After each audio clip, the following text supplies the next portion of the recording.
Bonjour à tous, nous voici à l'intérieur du musée des Arts Anciens au Tréma. Nous sommes en compagnie de Monsieur De Vos, conservateur du musée. Je vais m'enquérir de lui poser quelques questions concernant Henri Blaise. Bonjour Monsieur De Vos. Bonjour, bienvenue. Merci de nous accueillir dans votre musée et de répondre à mes questions. C'est avec beaucoup de plaisir. Alors, première question, qui était Henri Blaise ? Alors, d'Henri Blaise, on n'a pas de document véritablement de l'époque qui nous permet vraiment de cibler le personnage, mais on a quand même une gravure qui nous indique qu'il serait originaire de Bouvines, et puis par recoupement, on sait dire qu'il est dû être actif aux alentours, il est né vers 1510, mais surtout actif vers 1525-1530, et il serait sans doute mort à Ferrare aux alentours de 1567, si on en croit des chroniques, mais qui sont des chroniques postérieures. Et est-ce que vous pouvez nous parler un petit peu de son œuvre ? Alors, son œuvre, il fait partie, comme peut-être son beau-frère, ou en tout cas quelqu'un qui lui est apparenté, de ce qu'on appelle les peintres qui réalisent ce qu'on appelle des paysages mondes. Alors, c'est quoi les paysages mondes ? Ce sont des ensembles qui ont comme vocation de montrer tous les aspects possibles du monde dans lequel l'humain évolue au travers de ces paysages et de replacer ces paysages dans un acte qui est tout à fait créateur, c'est celui de la création de l'univers par Dieu, et donc c'est une manière de montrer la puissance de Dieu en indiquant tout simplement toutes les créations dont il est à l'origine sur Terre. Moi j'avais lu qu'il était parti également, oui, s'il est mort à Ferrare en Italie. On n'est pas sûr. On On n'est pas sûr, c'est quelque chose qu'on doit vérifier. On sait qu'il a été en Italie tout simplement parce que sur certains tableaux, dont celui qui est ici, on voit apparaître un certain nombre d'éléments qui nous indiquent qu'il connaît la nature en Italie. Donc ici, sur celui-ci, par exemple, la parabole du bon samaritain, vous avez des éléments du paysage qui rappellent clairement la vallée Mosane, que ce soit au travers des arbres que vous avez ici, ou aussi ce qui est caractéristique, ce sont ces pitons rocheux que vous pouvez trouver par exemple à Freyre, encore de nos jours, ou encore au rocher du Nevio. Mais en plus de ça, si vous regardez attentivement, il y a des petits ifs qui apparaissent, et donc ces ifs-là ne sont pas visibles dans nos paysages à nous. C'est donc ça, ce serait une indication qu'il y a à la fois un paysage qui représente la vallée où il serait né, la vallée Mosane, mais en même temps, il y a adjoint toute une série d'éléments qui proviendraient d'Italie. Maintenant, tout ça, c'est évidemment sur une observation. N'oubliez pas, par exemple, qu'ici, vous avez sur ce magnifique tableau la conversion de Saint Paul, qui est ici. Alors, Saint Paul part de Jérusalem et il va vers Damas. Il est clair qu'à Damas, ceci est un élément inventé, c'est une tour de minaret qu'on connaît en Irak. Mais vous avez ici la fameuse, le dôme du rocher, la coupole du rocher qui est à Jérusalem. Il l'a représenté, mais ça ne veut pas dire pour autant qu'il est allé à Jérusalem. Donc ici, il y a des éléments italiens qui nous permettent de dire qu'il est allé en Italie, et les traditions postérieures disent qu'il est mort à Ferrare, mais on n'a pas sa tombe, aux alentours de 1567.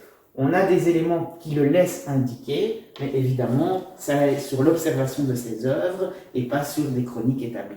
Donc l'historien de l'art vous dira oui, il est bien allé en Italie, et l'historien vous dira il faudra encore des documents pour le confirmer. Et j'ai lu également dans les différents livres que j'ai parcourus et sur votre site qu'il utilisait un dégradé de ton. Tout à fait. Qui fait en sorte qu'il y ait une atmosphère à l'arrière des tableaux. Mais c'est-à-dire que donc il veut montrer un élément. C'est un peintre paysagiste. Ça veut dire quoi quand on dit peintre paysagiste? Ça veut dire qu'il est spécialisé dans la représentation des paysages. Mais ça n'est pas un genre en soi. Ça veut dire quoi? C'est qu'ici, vous restez quand même dans des peintures religieuses. Donc le but est de représenter une scène, qu'elle soit liée à l'Ancien Testament ou plus souvent au Nouveau Testament. Ici, par exemple, c'est le bon samaritain. Donc ça, c'est ce qu'il veut représenter. Maintenant, ce qui l'intéresse, c'est cette vision de replacer cet acte dans la création de l'univers et la beauté de cet univers créé par Dieu. Et donc, tout le reste, c'est du décor. Et pour mettre en évidence son décor, mais aussi la scène qu'il raconte, il a une composition qui est à lui. Et sa composition qui est à lui, c'est de toujours avoir une diagonale, que vous avez ici, avec la scène principale au premier plan. Et puis vous avez, comme dans un théâtre d'ombre chinoise, une superposition de plans sur cette diagonale. Et vous avez ici le vert, puis le dégradé en bleu, et finalement vous avez le gris-beige pour l'arrière-fond. Et ça, c'est quelque chose qui pratique sur chacun de ces tableaux. Par exemple, ici, vous retrouvez cette diagonale, la scène principale à l'avant-plan, ce qui reste de cette couche légèrement verte, évidemment avec le temps, la couleur peut passer, le bleu, et puis vous avez la grisaille en arrière-fond. Oui, moi je vais faire un petit insert. J'aime beaucoup Léonard de Vinci, qui a inventé lui le sfumato. Oui, tout à fait. Est-ce qu'il aurait pu le rencontrer quand il est allé en Italie Alors, ce n'est pas la même technique. Parce que la technique du sfumato de Léonard de Vinci repose sur une application de couches successives sur une scène peinte pour créer une espèce de brouillard lumineux. Et donc c'est cette espèce de brouillard lumineux, cette espèce de douceur de lumière qui crée ce fameux sfumato. Cela dit, il a une technique qui est bien à lui et qu'on peut observer ici sur l'arrière-fond.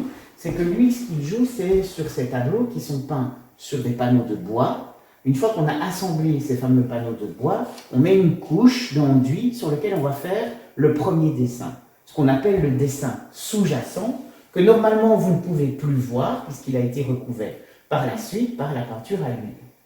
Ici, dans ce cas-ci, sa technique à lui, c'est que vous pouvez encore distinguer les premiers traits qu'il avait faits ici pour représenter les différentes constructions et même des petits arbres. On voit des petits ronds, ici on voit des dessins de tours. Et en fait, toute sa qualité picturale, c'est pour créer une impression que c'est dans le lointain, un peu dans le brouillard. Il a utilisé, comme vous voyez ici, des traits qui sont noirs, et puis il va mettre une légère couche blanche par-dessus.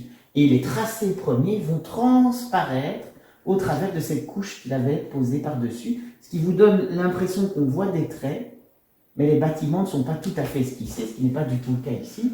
Ici, là, les bâtiments sont esquissés, on voit qu'il a disposé de la couleur, 3 couleurs différentes pour donner à sa construction du relief, alors qu'ici, on distingue juste dans le lointain les tours, et vous avez quelques traits qui vont traverser sa couche de peinture.